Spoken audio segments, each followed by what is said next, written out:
ഒരു 8 കൊല്ലം മുമ്പ് ഒരു ക്രിസ്മസ് ദിവസത്തിൽ ഞാൻ തൃശ്ശൂരിൽ നിന്ന് KSRTC വരാം കോഴിക്കോട്ടേക്ക്, പട്ടാമ്പി വഴിക്ക്.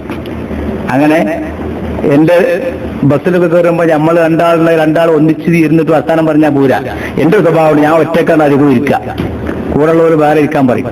എന്നാലെന്താ, വേറെ പുതിയ ഒരു ഗസ്റ്റ് നമുക്ക് കിട്ടുമ്പോൾ അയാളായിട്ട് ഫ്രണ്ട്ഷിപ്പ് ഉണ്ടാവുമല്ലോ. അപ്പൊ നമ്മളെ പരിചയക്കാരൻ കൂടുമല്ലോ, സംസാരിക്കാൻ സമയം കിട്ടുമല്ലോ. ആ നിലക്ക് എപ്പോഴും ഞാൻ വിദ്യാർത്ഥിയോട് പറയുന്ന ഒരു ഉപദേശമാണ്, ഒറ്റയ്ക്ക് യാത്ര ചെയ്യണം. ട്രെയിനിലും ബസ്സിലും ഒക്കെ എല്ലാവരും കൂടി ഒരു സീറ്റിൽ ഇരിക്കരുത്, ഓരോരുത്തരും വ്യത്യസ്ത സീറ്റിൽ ഇരിക്കണം. അപ്പൊ അവിടെയുള്ള യാത്രക്കാരെ നമുക്ക് പരിചയപ്പെടാൻ കഴിയും. അവർക്ക് ഇസ്ലാമിന്റെ മെസ്സേജ് ആ യാത്രക്കിടയിൽ ഒരു മെസ്സേജ് കൊടുത്താൽ മതി, അത് പിന്നീട് അവർ ചിന്തിച്ച് ആ വഴിക്ക് വന്നോളും. അങ്ങനെ അൽഹംദുലില്ലാ പട്ടാമ്പി എത്തി. കുറെ കാര്യങ്ങൾ ബൈബിളും മറ്റൊക്കെ സംസാരിച്ചിങ്ങനെ പട്ടാമ്പി എത്തി. അപ്പോൾ അന്ന് ക്രിസ്മസ് ഡേ ആയതുകൊണ്ട് കുറെ ആൾക്കാർ കയറി. അന്ന് പുരാമന്തോട് പാലം പുതുക്കി പണിയിട്ടില്ല, അവിടെ ഭയങ്കര കട്ടെ. വണ്ടി ഒന്ന് കൂടുതലങ്ങ് ചാടിയേക്ക് 4-5 ആളൊന്നാണ് ഛർദ്ദിച്ചു. എന്റെ കൂടെ ഇരിക്കുന്ന അച്ഛന്റെ മടിയിൽ അവരാണ് ഛർദ്ദിച്ചത്. എന്റെ ഭാമേരും കുറച്ച് തീർച്ചു. അച്ഛൻ ഇങ്ങനെ പറഞ്ഞു, വല്ലാതെ കഷ്ടമായി പോയല്ലോ, ഇനി എന്താ ചെയ്യുക, വൃത്തികളായി ഇതൊന്ന് ലോഹ വേറെ അല്ല, പാകിൽ വേറെ ലോഹയില്ല. ഞാൻ പറഞ്ഞപ്പോ നമ്മൾ ബന്ധമണ്ണ് എത്തിയിട്ട് കഴുകാം, വൃത്തിയാക്കാം എന്നൊക്കെ പറഞ്ഞു. ഇങ്ങനെ ശൈത്യം പറഞ്ഞു. ഞാൻ ചോദിച്ചു, അച്ഛോ ഇന്ന് എന്തോ ഒരു വിശേഷ ദിവസമാണല്ലോ, എന്താ വെച്ചാൽ ഇന്ന് ക്രിസ്മസ് ഡേ ആണ്. ഓ അതായിരിക്കും ആൾക്കാരൊക്കെ മദ്യപിച്ച് വണ്ടി കയറിയത്, അതായിരിക്കും ആൾക്കാരൊക്കെ മദ്യപിച്ച് വണ്ടി കയറിയത്. ഈ ഭാഗത്തൊന്നും അങ്ങനെ സാധാരണ വണ്ടി കയറാൻ മദ്യപാനികളും വണ്ടി കയറാറില്ല. ഇന്നിപ്പോ മാസമായിട്ട് കുടിച്ച് കയറിയതായിരിക്കും. അപ്പൊ അയാളാകെ 4 അച്ഛന്മാരുണ്ട് കൂടെ, 2 ആൾ മുന്നിലും 2 ആളിന്റെ കൂടെയാണ്. അപ്പൊ ഇങ്ങനെ സംസാരിച്ചു കൊടുക്കുന്ന ബാഗത്ത്. അപ്പൊ അങ്ങനെ ഞാൻ ചോദിച്ചു, അച്ഛൻ ഈ മദ്യപാനത്തെ പറ്റി ബൈബിൾ എന്താ പറയുന്നത്, ക്രിസ്തുമത എന്താ പറയുന്നത്? മദ്യപാനം ഒരു വൃത്തികെട്ട ജോലിയാണ്, ഇപ്പം മനസ്സിലായല്ലോ. കാരണം അങ്ങയുടെ കന്തൂരയിൽ മദ്യപാനി ഛർദ്ദിച്ചതോടുകൂടെ അങ്ങ് ഭയങ്കര വിമിഷ്ടം പ്രകടിപ്പിച്ചു. ഓ കഷ്ടമായിപ്പോയി, എന്ത് ചെയ്യും, അസ്വസ്ഥത. അപ്പൊ അങ്ങയെ അസ്വസ്ഥതപ്പെടുത്തിയത് ആ ഒരു മറ്റൊരാളുടെ മദ്യപാനാണ്. ഇത്രയും മനുഷ്യനെ അസ്വസ്ഥതപ്പെടുത്തുന്നതും അരാജകത്വം ഉണ്ടാക്കുന്നതുമായ വൃത്തികെട്ട മദ്യപാനത്തെ പറ്റി ബൈബിൾ എന്ത് പറയുന്നു? മറുപടിയില്ല, കുടുങ്ങി, മറുപടിയില്ല. മുന്നിൽ അച്ഛന്മാരോട് നിങ്ങളെ പറയണം, എന്താ നമ്മളിത് തർക്കിക്കല്ല, സംഭവം ഉണ്ടായപ്പോ പറയുന്നുള്ളൂ. ബൈബിളെല്ലാം പറയണ്ടോ? അപ്പൊ വേറെ ഒന്നും പറയില്ല, ബൈബിളൊന്നും പറയുന്നില്ല. ഒരുത്തമാ ബൈബിളിൽ പറയുന്നുണ്ട്, എന്തുകൊണ്ട് പറയുന്നുണ്ട്? അല്ല പറയുന്നത് നിങ്ങൾ ബൈബിൾ പഠിച്ചവരല്ലേ, ബൈബിൾ ബൈഹാർട്ടാക്കിയിട്ടാണ് നിങ്ങൾ അച്ഛൻ പട്ടം കിട്ടുന്നത്. അപ്പൊ എവിടെയുള്ളത് പറയും ഇല്ല. അങ്ങനെ പറഞ്ഞ അവസാനം ബൈബിളിലൊന്നും പറയാനോ കഴിഞ്ഞില്ല. അള്ളാഹു തോൽവി കൊണ്ട് മലപ്പുറത്ത് ഞാൻ ബസ് ഇറങ്ങുക. ഞാൻ അവർക്കൊക്കെ കാർഡ് കൊടുത്തു, നിങ്ങൾ ബന്ധപ്പെടി ഈ ചോദ്യത്തിന് മറുപടി കണ്ടെത്തുകയാണെങ്കിൽ. അപ്പൊ കണ്ണൂരിലേക്കാണ് അവർ പോകുന്നത്. ആ ഒരു മാസം കഴിഞ്ഞിട്ട് അച്ഛൻ എന്നെ വിളിച്ചു, നമ്പർ കൊടുത്ത് മൊബൈൽ നമ്പറിൽ വിളിച്ച് എന്നോട് പറഞ്ഞു, സാർ അന്ന് പട്ടാമ്പിയിൽ വെച്ച് മദ്യപാനികൾ കയറി കന്തൂരയിൽ നമ്മളെ ലോഹയിൽ ഛർദ്ദിച്ചു. എന്റെ ലോഹയിലാണ് ഛർദ്ദിച്ചത്. അപ്പൊ സാർ അങ്ങനെ മദ്യപാനത്തെ പറ്റി ചോദിച്ചല്ലോ, അതിനെ പറ്റി ഞാൻ പഠിച്ചു. ബൈബിളിലോ ക്രിസ്തുമതത്തിലോ മദ്യപാനം നിഷിദ്ധമാണെന്ന് പറയുന്ന ഒരു രേഖയില്ല. മാത്രമല്ല ഞങ്ങളെ മതത്തിൽ നവജാത ശിശുവിന് ജനിച്ച കുട്ടിക്ക് ആദ്യം കൊടുക്കുന്നത്, നമ്മളൊക്കെ കൊടുക്കണ്ട തേന്, ആദ്യം കൊടുക്ക തേന. ബ്ലഡ് ആശുപത്രിയിൽ തേന്റെ കുപ്പി ഇങ്ങനെ നിർത്തി വെച്ചേക്കാ, പിന്നെ പ്രസവ വാർഡിൽ കുട്ടിക്ക് ആദ്യം കൊടുക്ക തേന. അവിടെ വാങ്ങാനും കിട്ടും തേനും, ആദ്യം കൊടുക്ക തേന. അത് ഹിന്ദുക്കളെ കുട്ടികളെ വെച്ചാലും ഇൻഷാല്ലാഹ് ഞങ്ങൾ കൊടുക്കാറുണ്ട് തേന്. ഇവർ കൊടുക്കുക കള്ളോ, പിന്നെ വീഞ്ഞ. ക്രിസ്ത്യാനി കൊടുക്കുക വീഞ്ഞ. അപ്പൊ ഞാൻ പറഞ്ഞു ആദ്യം കൊടുക്കുന്നത് വീഞ്ഞാണ്. അതുകൊണ്ട് തന്നെ ഈ ലഹരി, ആദ്യത്തെ ടേസ്റ്റ് തന്നെ ലഹരി ആയതുകൊണ്ട് ആ ലഹരിയുടെ അഡിക്റ്റ്നെസ് മാറാൻ ക്രിസ്തുമതത്തിന് കഴിയില്ല എന്നെനിക്ക് ബോധ്യപ്പെട്ടു. ഇസ്ലാമിനെ കുറിച്ച് പഠിക്കാൻ ആഗ്രഹമുണ്ട്. കുറച്ച് പുസ്തകം അയച്ചു തരണം. ഞാൻ കുറച്ച് പുസ്തകങ്ങൾ വാങ്ങി അയച്ചു കൊടുത്തു. അൽഹംദുലില്ലാഹ് 6 മാസം കഴിഞ്ഞ് അദ്ദേഹം എൻ്റെ അടുത്ത് വന്നിട്ട് പറഞ്ഞു, ഞാൻ എൻ്റെ പെട്ടിയും ബാഗും ഒക്കെ എടുത്ത് ലോഹയൊക്കെ തിരിച്ചു കൊടുത്തിട്ട് പോരുകയാണ്.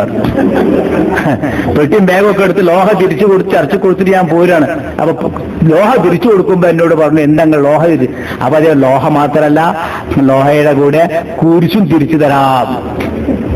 ലോഹ മാത്രമല്ല, ലോഹയുടെ കൂടെ കുരിശും തിരിച്ചു തരാം. ഞാൻ ഈ മതം ഒഴിവാക്കി മറ്റൊരു മതം സ്വീകരിക്കാൻ പോവുകയാണ് എന്ന് പറഞ്ഞു പോന്നു. അന്ന് എന്റെ കൂടെ ഉണ്ടായിരുന്ന ഒരു കൂട്ടുകാരനോട് ഞാൻ പറഞ്ഞു, അന്നൊരു മൗലവി ബസ് നമ്മളോട് മദ്യപാനത്തെ പറ്റി വിധി ചോദിച്ചല്ലോ, അത് പറയാൻ നിങ്ങൾക്ക് കഴിഞ്ഞിട്ടുണ്ടോ? എനിക്ക് കഴിയാത്തതോട് ഞാൻ ആ വിധിയുള്ള മതത്തിലേക്ക് പോവുകയാണ്, നിങ്ങൾ പഠിച്ചോളൂ, ആ വിധിയുള്ള മതത്തിലേക്ക് വന്നോളൂ എന്നും പറഞ്ഞ് അദ്ദേഹം പോരും. കോഴിക്കോട് വന്ന് അൽഹംദുലില്ലാഹ് റിഫാദിൽ വന്ന് ഫറാഖ് കൊണ്ടുപോയി 2 ദിവസം താമസിച്ച് ഇസ്ലാമിനെ കുറിച്ചുള്ള ഡൗട്ടുകളൊക്കെ തീർത്തു കൊടുത്തു. അവസാനം അയാൾ ലാ ഇലാഹ ഇല്ലല്ലാഹ് ചൊല്ലി മുസ്ലിമായി. എത്ര അനുഭവങ്ങളാണ്. കോഴിക്കോട് സംസ്കൃതം കോളേജിൽ പഠിക്കുന്ന ഒരു സംസ്കൃത കോളേജിലെ കമ്പ്യൂട്ടർ പ്രൊഫസർ, ഒരു പെൺകുട്ടി, തളിപ്പറമ്പ് അടുത്ത ഒരു ഹിന്ദു ഏരിയയിലെ കണ്ണൂർ ജില്ലാ മാർക്സിസ്റ്റ് പാർട്ടിയുടെ ജനറൽ സെക്രട്ടറിയുടെ മോള്, ഒരൊറ്റ പെൺകുട്ടിയാണ് അച്ഛനും അമ്മയ്ക്കുള്ളത്. 5-6 ബസ്സും സൗകര്യമൊക്കെ ഉള്ള വീട്. ആ കുട്ടി ഒരു എന്റെ അടുത്ത് വന്നിട്ട് ചോദിക്കുകയാണ്, സാറേ ഈ പ്രപഞ്ചത്തിന്റെ വേൾഡിന്റെ ആദ്യത്തെ അവസ്ഥ എന്താണ്, അതിനെപ്പറ്റി ഖുർആൻ എന്തെങ്കിലും പറയുന്നുണ്ടോ എന്ന്. ഈ വേൾഡിന്റെ ഫസ്റ്റ് ഘട്ടത്തെക്കുറിച്ച് ഖുർആൻ വല്ലതും പറയുന്നുണ്ടോ? അപ്പൊ ഞാൻ പറഞ്ഞു, ഇങ്ങനെ കാനത്താറത്തുക്കംപത്തക്കനാഹുമാ എന്ന് ഖുർആൻ പറയുന്നുണ്ട്. കാനത്താറത്തുക്കംപത്തക്കനാഹുമ, ആകാശവും ഭൂമിയും ഒക്കെ ഒട്ടിപ്പിടിച്ചു നിൽക്കുന്ന ഒരു ഗ്ലോബ് പോലെയായിരുന്നു. പിന്നെ പത്തക്കനാഹുമ, ആ ഗ്ലോബിനെ ഞാൻ ഭിന്നിച്ചു, വിഭജിച്ചു. അങ്ങനെ ലോകത്ത് വ്യത്യസ്ത മേഖലകളിൽ ഗ്ലോബിന്റെ കഷ്ണങ്ങൾ നിർത്തി. അതിലൊരു കഷ്ണം ഭൂമി, ഒരു കഷ്ണം ചന്ദ്രൻ, ഒരു കഷ്ണം ചൊവ്വ, മറ്റൊരു കഷ്ണം സൂര്യൻ. ഇങ്ങനെ വ്യത്യസ്ത ഗോളങ്ങളും വസ്തുക്കളുമായി ഭിന്നിപ്പിക്കപ്പെട്ടതാണ് എന്ന് ഖുർആൻ പറയുന്നു. ഉടനെ ആ പെണ്ണ് ബാഗ് തുറന്നിട്ട് എനിക്ക് ഇത് കാണിച്ചു തരാം. അപ്പൊ ഇത് ഞാൻ അതിന് ഒരു കൊല്ലം മുമ്പ് ദുബായിൽ പിന്നെ IPC ഓഫീസിൽ നിന്ന് കമ്പ്യൂട്ടറിലൂടെ കണ്ടതുകൊണ്ട് എനിക്ക് പെട്ടെന്ന് മനസ്സിലായി. ഇതായിരുന്നു ആദ്യത്തെ അവസ്ഥ എന്ന് അമേരിക്കയിൽ നിന്നുള്ള ആള് സൈറ്റിലൂടെ തന്നതാണ്. ആ കൂടുതൽ ഒരു അറബി വേർഡ് ഉണ്ട് സാറേയിരുന്നു. അതെന്താ നോക്കുമ്പോ ഞാൻ പറഞ്ഞ കാനത്താറത്തക്കൻ അഹുമ, അതന്നെ ഞാൻ പറഞ്ഞത്, അതെന്നെ വാക്കന്നെ അത്, കാനത്താറത്തക്കൻ അഹുമ. അതോടനുബന്ധിച്ച് ഭൂമിയുടെയും അതുപോലെ ആകാശത്തിന്റെയും ഒക്കെ വിഷയങ്ങൾ ചർച്ച ചെയ്യുന്ന 2-3 ആയത്തുകളും ആ കടലാസ് കൊടുത്തിട്ടുണ്ട്. അങ്ങനെ ആ കുട്ടി സംസാരിച്ചു. തൽക്കാലം കുറെ 1 മണിക്കൂർ 1.5-2 മണിക്കൂറോളം കാര്യങ്ങൾ ഇസ്ലാമിനെ പറ്റി പറഞ്ഞു. നിങ്ങൾ ക്രിസ്ത്യൻ കോളേജിലാണല്ലോ കോഴിക്കോട്, അവിടെ ലൈബ്രറി ഖുർആന്റെ പരിഭാഷകളുണ്ടോ എന്ന് പരിശോധിക്കൂ. ഉണ്ടെങ്കിൽ ഈ ആയത്ത് നമ്പർ എഴുതി കൊടുത്തു. ആ ആയത്ത് നമ്പറിൽ ഖുർആൻ പരിഭാഷ എന്താ പറഞ്ഞത് പഠിച്ചോന്ന് പറഞ്ഞു. അങ്ങനെ പെൺകുട്ടി പിറ്റേ ആയിരം എന്നെ വിളിച്ചു. ഞാൻ ലൈബ്രറി ആകെ പരതി 9 ഖുർആൻ പരിഭാഷ ഉണ്ട്. കോഴിക്കോട് ക്രിസ്ത്യൻ കോളേജിന്റെ ലൈബ്രറിയിൽ ഇംഗ്ലീഷിലുള്ള 9 ഖുർആൻ പരിഭാഷ ഉണ്ട്. ഒക്കെ ഓറിയന്റലിസ്റ്റ് പണ്ഡിതന്മാർ എഴുതിയതാണ്. വളരെ വികൃതമായ മോശത്തിലാണ്, രൂപത്തിലാണ് അതിനൊക്കെ വ്യാഖ്യാനങ്ങൾ നൽകിയിരിക്കുന്നത്. നിങ്ങളാ പറഞ്ഞ ആയത്തുമായി ബന്ധപ്പെട്ട് അത്തരം ഒരു വ്യാഖ്യാനം കാണാനില്ല. അങ്ങനെ ഞാൻ വീണ്ടും വരുത്തി ഖുർആൻ നേരിട്ട് മറിച്ച് കാര്യങ്ങൾ അവർക്ക് പഠിപ്പിച്ചു കൊടുത്തു, മനസ്സിലാക്കി. അപ്പൊ ആള് പറഞ്ഞത് ഉൾക്കൊള്ളണം. ഞാൻ പറഞ്ഞ പോരാ, ഇസ്ലാമിന്റെ മറ്റു കാര്യങ്ങൾ ഖുർആനും അത് മാത്രമൊന്നല്ല പറയണത്. 6666 ആയത്തുകളിൽ ജീവിതം മുഴുവനും പകർത്തി തരുന്നുണ്ട് ഖുർആൻ. അതുകൊണ്ട് ഖുർആൻ വളരെ വിശദമായി മനസ്സിലാക്കണം. ഖുർആൻ പരിഭാഷ കൊടുക്കാൻ പറ്റി നമ്മുടെ കയ്യിലില്ല. ഖുർആൻ പരിഭാഷ കൊടുത്താൽ വിട്ടു കഴിഞ്ഞു കഥ. ഖുർആൻ അള്ളാഹു സമദ് വലം കുഫുവൻ അഹദ്. അതിന്റെ പരിഭാഷ വായിച്ചപ്പോ എന്താ മനസ്സിലാവുക? ഫാത്തിഹ സൂറത്തിന്റെ പരിഭാഷ വായിച്ചാൽ എന്താ മനസ്സിലാവുക? ഞങ്ങളൊരു പരിഭാഷ തയ്യാറാക്കി അവസാനം പ്രസിദ്ധീകരിക്കണ്ടെന്ന് പറഞ്ഞു വെച്ചു. ഖുർആൻ പരിഭാഷ ഒരിക്കലും മലയാളത്തിന് അതിനുള്ള കഴിവില്ല. പിന്നെ കൊടുക്കാൻ പറ്റിയ പരിഭാഷ ഉള്ളത് ഉറുദുവിലാണ്. കൊടുക്കാൻ പറ്റിയ ചില പരിഭാഷകൾ ഉറുദുവിലാണ്. പക്ഷേ ഈ നമ്മളെ മലയാളികളായ മുസ്ലിങ്ങൾക്ക് ഉറുദു ഒറ്റ അറിയില്ല. എന്ത് ചെയ്യും? ഖുർആനെ കുറച്ചെങ്കിലും ടച്ച് ചെയ്യാനുള്ള ഒരു ഭാഷ, കഴിവുള്ള ഭാഷ ഉറുദുവാണ്, അറബിയെ. അതുകൊണ്ട് ഉറുദു പരിഭാഷ കൊടുക്കാം. മലയാളത്തിൽ പരിഭാഷ എഴുതിയിട്ട് വെച്ചിരിക്കുക. അഹമ്മദ് കുട്ടി ശോഭരും ഞാനും ഒക്കെ പാടെ എഴുതി അവിടെ റെഡിയാക്കി വെച്ചിട്ടുണ്ട്. പക്ഷെ പ്രസിദ്ധീകരിക്കാൻ മടിച്ചിരിക്കുക. പലരും ചോദിക്കുന്നുണ്ടെങ്കിലും പോരാ. 8-9 പരിഭാഷ മലയാളത്തിലുണ്ട്. ഒരു പരിഭാഷയും കൊടുത്താൽ ഇസ്ലാമിനെ ഉൾക്കൊള്ളാം. ഇതാ ഇസ്ലാം എന്ന് ചോദിക്കും. കഴിഞ്ഞു. ഇതാണ് അവസ്ഥ അല്ലേ കുട്ടി? അങ്ങനെയാണ് അവസ്ഥ. അപ്പൊ അതുകൊണ്ട് അൽഹംദുലില്ലാഹ് പിന്നെ 2 മാസം കഴിഞ്ഞ് ആ പെൺകുട്ടി ഒരു ഫാർമസിസ്റ്റിന്റെ കൂടെ വന്നു. കോഴിക്കോട് നിന്നൊരു മെഡിസിൻ വാങ്ങുമ്പോൾ ഒരു ഫാർമസിസ്റ്റിനോട് ഇത് ചോദിച്ചത്രേ. അപ്പൊ ആ ഫാർമസിസ്റ്റ് നിങ്ങൾ BMKBCയിലായിട്ട് ബന്ധപ്പെട്ടാൽ മതി. വേറെ ഫാർമസിസ്റ്റ് അക്ബറുമായിട്ട് ഡോക്ടർ അക്ബറുമായിട്ട് ബന്ധപ്പെട്ടാലും മതി. അപ്പോൾ ആദ്യം അക്ബറിന്റെ അടുത്ത് പോയി.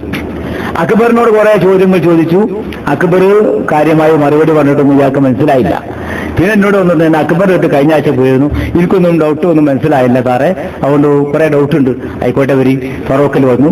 3 മണിക്കൂർ നേരം ഞാൻ സംസാരിച്ചു. ഒരക്ഷരവും അവർ മറുപടി പറഞ്ഞില്ല. ഞാൻ ചോദിച്ചു നീ ഡൗട്ട് വയ്ക്കാൻ വന്നാളെ ചോദിക്കൂ. അപ്പൊ എനിക്ക് ഡൗട്ടൊക്കെ കഴിഞ്ഞു. അൽഹംദുലില്ലാഹ് ഈ ഡൗട്ടൊന്നുമില്ല. ഞാനെന്താ വേണ്ടത്? ഞാൻ മതം മാറാൻ തീരുമാനിച്ചു. പെട്ടെന്ന് മതം മാറാൻ പറ്റൂല അറിഞ്ഞ അച്ഛനെ വിളിക്കുകയാണ്. അച്ഛനെ വിളിച്ച് അച്ഛനോട് എന്താക്കുക? അച്ഛൻ ഞാൻ ഇസ്ലാം സ്വീകരിക്കുകയാണ്. എന്നിട്ട് എന്റെ കയ്യിൽ ഒരാളെ ഫോൺ കൊടുക്കുക. ഞാൻ അച്ഛൻ സംസാരിച്ചു. അച്ഛൻ പറഞ്ഞു നിങ്ങളെ ഏക മകളാണ് അവർ പറഞ്ഞു. അവർ ഇങ്ങനെ കമ്പ്യൂട്ടറിൽ സയൻസ് എഞ്ചിനീയറാണ്, കോഴിക്കോട് ക്രിസ്ത്യൻ കോളേജിലെ പ്രൊഫസറാണ്. അവർ ഇസ്ലാം മതം സ്വീകരിക്കാൻ വേണ്ടി 2 മാസമായി പഠിച്ചുകൊണ്ടിരിക്കുകയാണ്. സ്വീകരിക്കാമെന്ന് പ്രഖ്യാപിച്ചുകൊണ്ട് എൻ്റെ അടുത്ത് വന്നിരിക്കുകയാണ്. എന്ത് വേണം?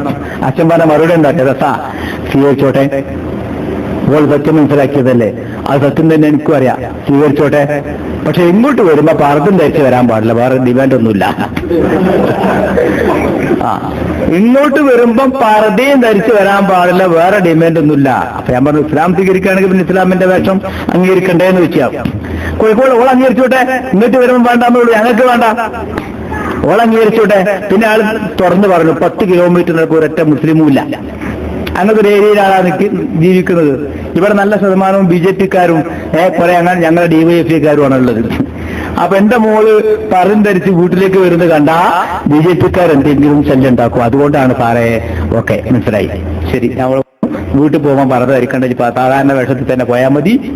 അൽഹംദുലില്ലാ ഞാൻ പോയി 2 ആഴ്ച മുമ്പ് വെറുതെ പഴയ ഫയലൊക്കെ പോയി വിളിച്ച പോലെ പറഞ്ഞു സാറേ പ്രസവിച്ച് കിടക്കുകയാണ്, വീട്ടിൽ തന്നെയാണ്, ഭർത്താവ് ഇവിടെ തന്നെ ഉണ്ട്. അപ്പൊ കുറ്റിപ്പുറത്തുകാരൻ നേരത്തെ വന്ന ആ ഫാർമസി പരിചയപ്പെടുത്തിയ ആ ഫാർമസിസ്റ്റുകാരനൊക്കെ ഒരു കല്യാണം ചെയ്ത് കൊടുത്തിട്ട് നമ്മൾ നിൽക്കാറ് കുറ്റിപ്പുറത്ത്